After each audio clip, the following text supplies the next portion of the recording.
Assalamualaikum and good day everyone. My name is Daniel Hakim bin Ahmad Shamsul and my student ID is 01DEE24F1031, and today I will be presenting on environmental control strategies in coal-fired power plants for the course DET30143 power system. To understand why control strategies are essential, we must first look at the risks associated with coal-fired power plants. Coal-fired power plant emit a variety of harmful pollutants into the air, particularly when coal is burned to generate steam.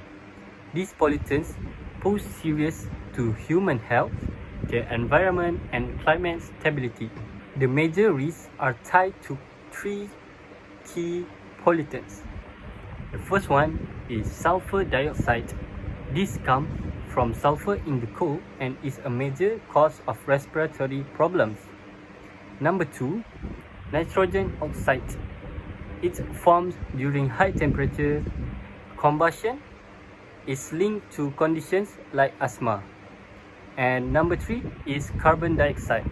This is a major greenhouse gas and the primary driver of global warming. To prevent this happen, we need to make sure we have the recommended control strategies.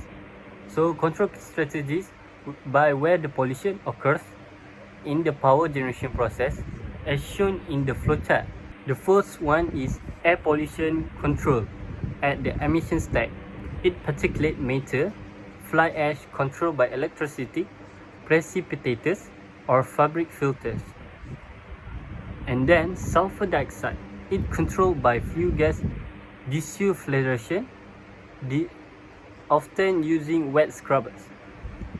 Next is nitrogen oxides, controlled by selective catalytic reduction or low NOx burners.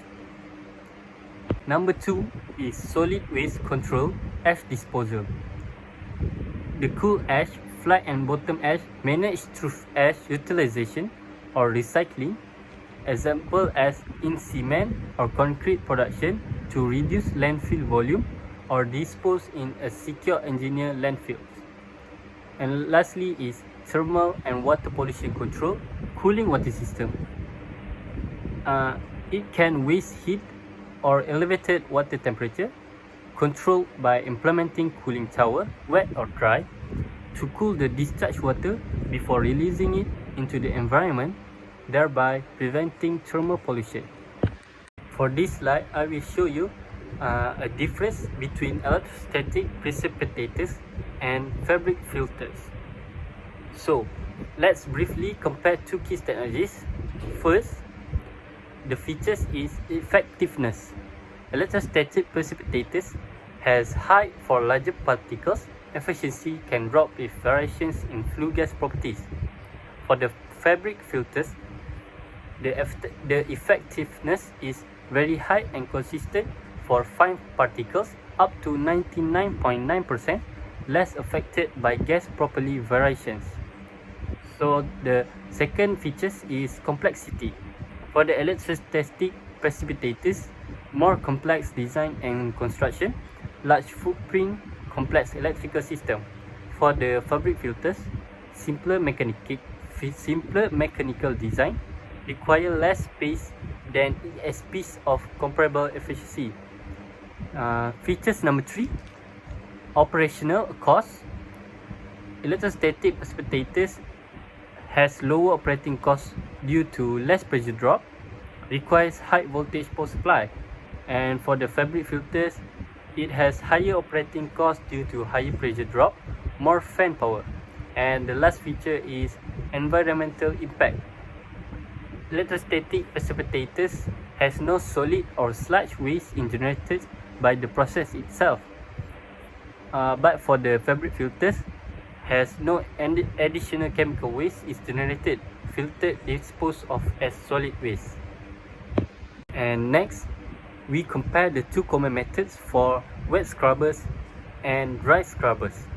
For the features for wet scrubbers is the effectiveness is very high, but for dry scrubbers has height only.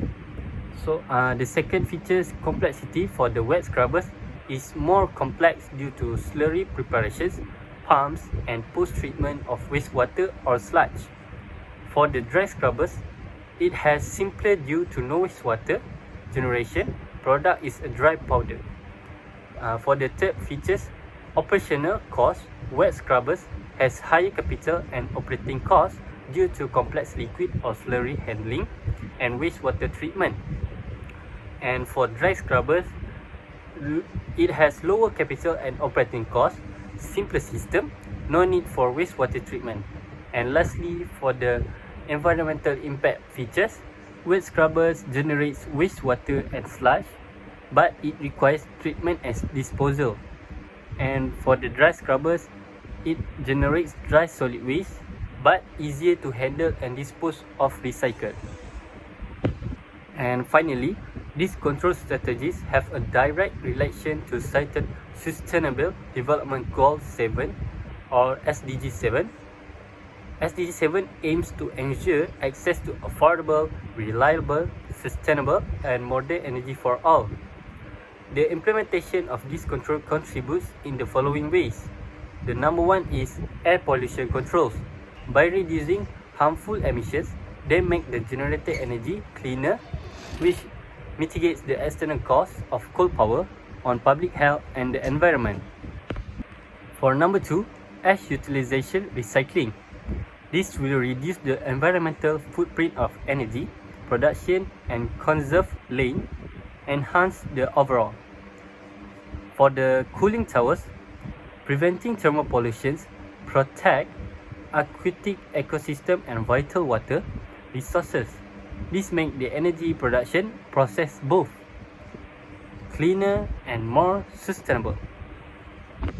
So, in conclusion, by implementing these comprehensive control strategies, a coal-fired power plant can continue to provide reliable and affordable energy while also fulfilling its ethical and legal responsibility to protect the environment. This dual focus directly contributes to environmental dimension of SDG 7. That's all from me. Thank you for watching this video. So please thumbs up for this video to give me my point for this subject, and thank you very much.